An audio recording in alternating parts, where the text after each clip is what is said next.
Hey, Lior. Hi. How are you? Thank you so Hi, much. Chris. Thank you so much for a beautiful program this evening. Um, Oh, well, thank you to you and Emmanuel for hosting If Music Be the Food. Absolutely, it's our great pleasure. If you happen to be watching this stream, feel free to put any comments or reactions into the chat, and we'll try to answer those. Um, but Lior, I wonder if you might just start by telling us a little bit about the genesis of this series and how you kind of conceived it and how long it's been going and all those types of things. Sure. So first, this series in Baltimore, we began in 2016, and really in 2015 with the Baltimore uprising. I was going to grad school already at Peabody and feeling really a great need after that to contribute to the city Mm-hmm. and to the welfare of the community. And these, if Music Be the Food series or Music for Food series, um, had popped up around the country uh, thanks to people like Carol Rodlin, who was in Rochester at the time and began a series there. Mm-hmm. Kim Kashkashian, who's a Peabody alum, uh, began Music for Food in Boston. I was Yeah. thinking, it makes sense. Why not have that series in Baltimore to help the Maryland community? Fantastic. And so you've been running it since then. And how many programs have you kind of hosted? Do you know? How many programs would be? We've done uh, only about 2 programs a year. So the math says we're probably about what the 10th program now. It's kind of everything's uh, uh, a little bit thrown off course because of the pandemic, Of course. right? Yeah. We had a concert scheduled for March 2020 that we had to, of course, postpone. So it was really great that we could finally do this concert in the virtual realm. Absolutely. And we're so happy that we were able to make this happen and to have such wonderful artists from the Baltimore Symphony to collaborate with you. I wonder if you might just say a few words about Holly and Jacob and how you've gotten to know them and work with them. Oh, I've known Holly and Jacob for a really long time. Uh, let's see, Holly and I met while we were in high school. Oh, wow. Actually, we went to Eastern Music Festival together. Jacob, we met also at a music festival. We went to Aspen Music Festival together, and then we were at Sarasota Music Festival together playing chamber music. And it was just by pure fortune that they landed in here in Baltimore. Of course, playing with a world class orchestra, the Baltimore Symphony, and that we get to play more chamber music. Yeah, absolutely. Well, thank you to Holly and Jacob for so generously donating their talents and their efforts to this cause. And to you, of course, Lior, as well, for all the organizational and artistic work that you've been doing. Emmanuel is thrilled to be able to continue to collaborate with you in supporting the music and, of course, ultimately the Maryland Food Bank and our broader community through their support. So, of course, if you're watching this, please do consider making a monetary donation to support the food bank. And we would be most grateful if you would support this series going forward as well. Um, so, Lior, I know you come from a very musical family. Your brother is also a musician. Like, how did you end up start playing the piano? It depends on if you ask my brother, he'll say that I was the copycat and that he started playing clarinet first, and then I started playing piano a year later. So maybe that factors in a little bit, but Mhm. uh, actually, my grandma's best friend was a piano teacher. I went to Juilliard, lived close by, so it was an option to start learning piano. Like I knew I had throughout childhood. In fact, I think I started like when I like maybe had a week of piano when I was maybe 5 years old, Okay. and then didn't practice. So then my parents were like, "Yeah, maybe not. Don't do this." And then I think around age 9, I was like, I want to do piano. I'll practice this time. You'll practice this time, Yeah, yeah. yeah.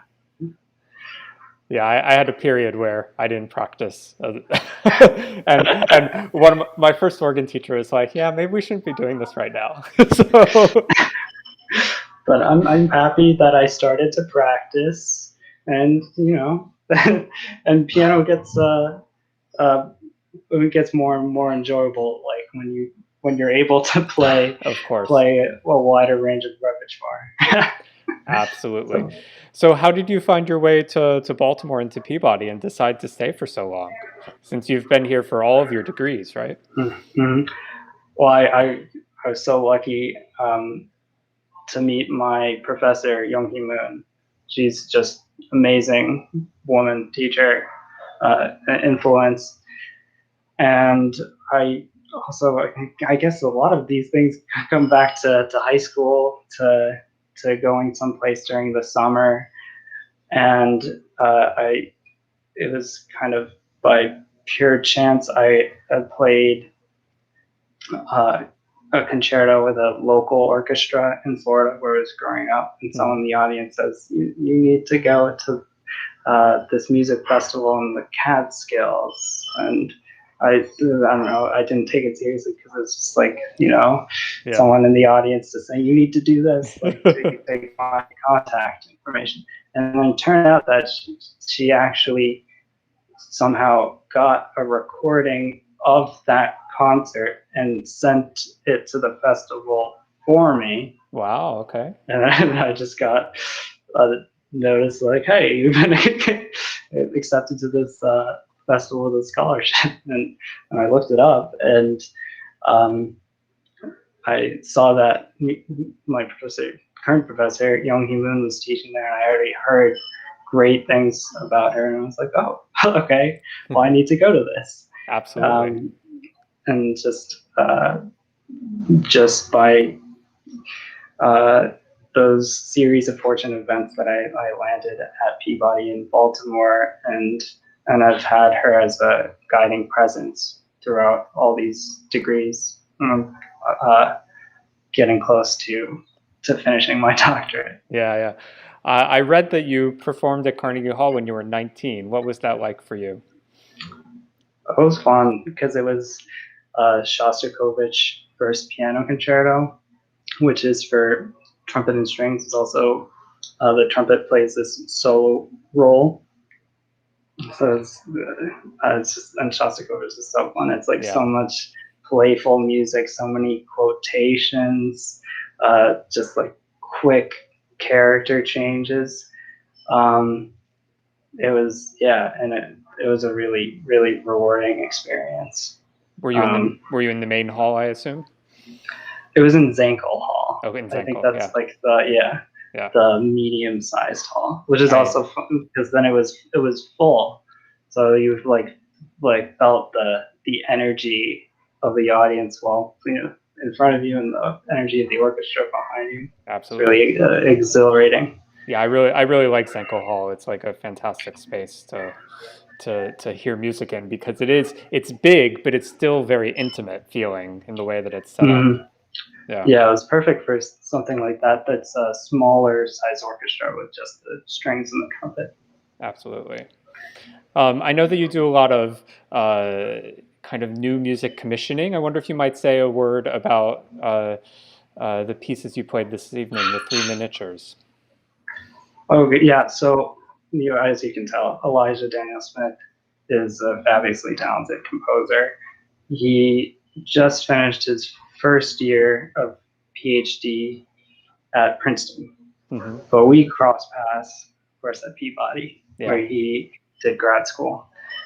Um, and I was just so drawn to these pieces because obviously they're gorgeous, but also I'm a bit of a music theory nerd. I was a music theory grad assistant at Peabody for like 5 years.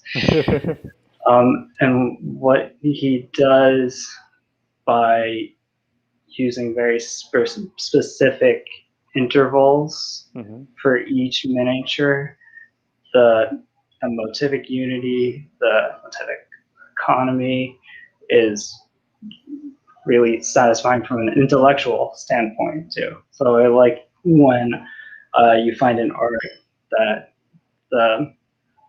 the intellectual and the beautiful meet, and you'll kind of get the best of both worlds. And yeah, I think he accomplished that in these pieces. So I was really happy to discover them because I know him. Yeah. Were these pieces part of your active listening series as well? They were not. For active listening, that project where I commissioned 10 composers to write for a social justice cause of their choice. Those pieces have very specific issues attached to them. As far as I know, these miniatures don't have a programmatic side. I wonder if you could say something more about the active listening series and this idea of attaching kind of a social justice kind of motivation behind a piece of music and how that works, and maybe talk about one of the pieces. Right. So active listening, yes, the conception of that series was like 2017. And the composers finished the piece and performed them in 2018. So it's a very simple idea in that the composers had free reign to just choose any issue that was close to their heart. But when we were performing these for a live audience, and then later premiering videos on the website I Care If You Listen, which is a prominent contemporary classical website. Well, we wanted to make sure that the listeners, if they were moved by the work, could do something for that particular cause. So in the concert programs and on the website, the composer and I worked together to list specific ways listeners could help. So that's the active part of the listening. Sure. So was there one piece in particular that stood out to you, or? Oh no, I couldn't pick one piece because they're also unique in terms of musical style, and they all address really important issues. Sure. So now that kind of the school year is done, does your life settle down a little bit? Sort of. Depending on how the pandemic plays out in Europe, I probably will be heading to Italy, to the Alba Music Festival to do some music over there. Fantastic. So, obviously we're all hoping for things to continue to improve. But it's so nice to already feel like things are opening up and more concerts and normal life is happening. Can you what have you missed most about kind of this COVID time? Like during this time, what have you yearned for the most? I mean, concerts were up there, but I mean, there's just so much just socializing. There's so many times when you miss just hanging out with people. We're all stuck at home. As I mentioned, my teacher is a big influence, and then to have all the music lessons be converted to Zoom. Yeah. So for me, when I'm teaching my students over Zoom, I miss seeing them and hearing them in person, but also as a student too, I miss playing for my professor. Of course. Yeah, I mean, there's just so many things, right? Yeah. Have there been any side benefits? Like, have you taken up like new hobbies that? Side benefits. I think the side benefit is I've been more connected to people far away. That some students that I started teaching during the pandemic were as far as Hawaii. That I never thought that. Well, so I guess that's the positive end. The downside of of Zoom is that uh, that I can meet people far away and build more connections than we would have before. As hobbies, I don't know. I guess I did have an urge to learn more about recording techniques Okay. at the beginning of the pandemic, and I asked a really savvy recording arts friend, Tung Chen, who works for Saturday Night Live, to tell me to tell me the basics, tell me what sort of equipment I should get for piano stuff, and just like know the basics so that I could record at home and not be embarrassed Sure. by what I recorded. So yeah, I think it was little things like that over the course of the pandemic. Well, fantastic. Well, I'll let you go here in a minute, but I'll just remind everybody to please do support the Maryland Food Bank by making a donation. So you can click through on the website back on the original theme. And we're so excited to be able to share all of this. So thank you, Lior, for your wonderful talent and for your organization. And yeah.